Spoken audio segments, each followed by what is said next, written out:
You're indescribable in every way. Everyone, it's Raki from Family for Christ. I hope you all remember that we're in Psalms 91. Today we're going to be studying verse 7, 8, 9, and 10. So stay tuned and may God bless you. I'm going to start reading verse 7. It says, 1,000 may fall at your side, 10,000 at your right hand, but it will not come near you. Here it's explaining God's protection and God's safety for us. It's saying 1,000 may fall at your side, so like very close to you, and at your right hand, so like all around you. It's talking about like all around you there might be certain things that might look worrying or not that good, but it won't come near you because we have God's protection. Like an example, COVID. There's this big pandemic, it's going all around the world, but it's saying it will not come near you. That's just an example, but there can also be a bunch of other stuff, like war. It can be all around you, but it won't come near you. Certain dangers, it'll be around you, but it won't come near you. This is like a promise for us as Christians that we can lean on, or that we can always remember when we feel afraid or anything, because it's showing God's protection for us. And as we also talked about before, the reason this happens is because in verse 2 we say to the Lord that He is my refuge and He is my fortress, my God in whom I trust. So then when it comes to verse 7, because we said that God is my refuge and He's my fortress, although there might be dangers around us, it won't come near us. So that is what's saying. Now we're going to read verse 8. It says, you will only observe with your eyes and see the punishment of the wicked. It's like a continuation of verse 7. We're only going to be able to observe with our eyes and see the punishment of the wicked. So even though it's all around us, we're going to be seeing, like over here, there's like war, over here, pandemic, danger, many things, but we're only going to be seeing it. It's not going to happen to us. We're going to be looking around and seeing punishment of the wicked, like all these bad things happening to so many people. But since we are leaning on God and since we are putting our trust in God, then it won't come near us and the danger won't happen to us. Verse 9 says, if you make the Most High your dwelling, even the Lord who is my refuge. There's many other translations where it says, this is like, it shows the power of the tongue. In James it says the tongue has power to, I think it's to kill, or it has power of death and life. It's kind of showing it here.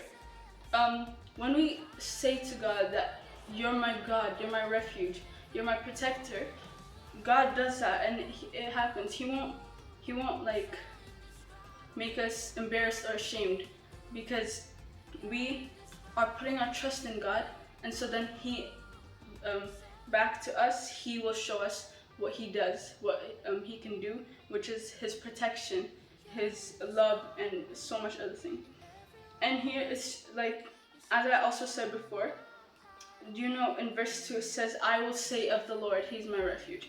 Now it's the opposite. God will be like, oh, she said that, she called me Lord, and she said that I'm her refuge, so I'll be this to her.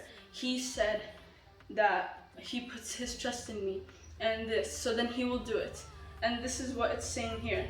When we say that God is our refuge, or when we say that God is our protector, He does that for us.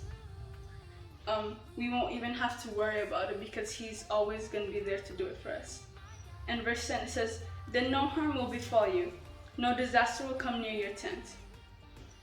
Here it says, because it's like a continuation of verse 9. It's the result of verse 9.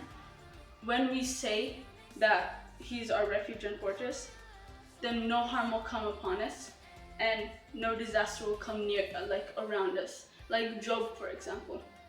The devil he went to God. He's like, you see how Job, he's always like protected, and then God's like, yeah, do you see how good and faithful my servant is? And then the devil said, I don't remember fully, but he said that yeah, it's because you're always protecting him and like you're always taking care of him.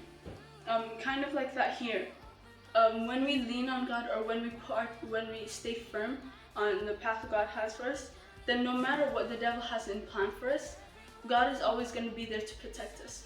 And that's the reason why. It's because we put our trust in God, and when we said, you are my refuge, like no matter what, I won't have to be afraid because you're always going to be there. So then that happens. And also, one thing it says here is, no harm will befall you, and no disaster will come near your tent. So specifically for us, like our individual self, for me, no danger will come upon me, but also around me, like let's say my family, and all my loved ones, and no disaster will come around me. And so here it shows the protection on two ways. Just for the individual me, like certain things the devil might have in plan for me specifically, but also around me, like certain things that I can't even control. Let's say war, like a big example, or the virus as another big example. That disaster won't come near me or around me, so like my family or anything. So that's why I won't have to worry. You know, it says don't be afraid 365 times. It's not just a coincidence. It said it's by purpose, because like we won't have to worry every single day of the year of our lives, because if we put our trust in God, He'll always be there to protect us, to always take care of us, and to always like be there for us no matter what. Our God, He never gets tired, He never sleeps. He's always there watching out for us. Like even though He's like in heaven, He's watching over us, like protecting us from the past that we aren't supposed to go. He already sees our future, so whenever we do something wrong, even He's always there to guide us to the right path. That's why He even sends the Holy Spirit.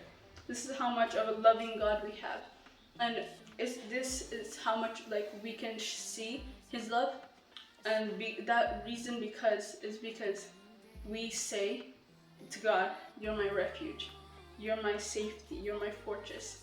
And so, one thing I want to ask you guys, like, who do you say God is to you? You know, Jesus asked His disciples. He said, "Who do you say? Like, what do other people say?" And they said, "They call you prophet, Prophet John, like many other things." But then He said, "Who do you say that I am?" And so I'm asking you guys, who do you say God is to you? Like, do you call Him your refuge? That's like a very important question, like we should be thinking about. And I want to challenge you guys and let you think about it for at least like this week. Who do you say God is to you? If you say He's your God, your fortress, your refuge, He will do that for you. But if you say the other things, then He won't be able to, because like the example of Job again, he always put his trust in God, so then God became God was able to show him that he can trust Him, and He was like a fence around him where He can be able to protect him. And so that's the question I have for you guys today. Who do you say God is to you? Thank you for watching, and may God bless you. Stay tuned.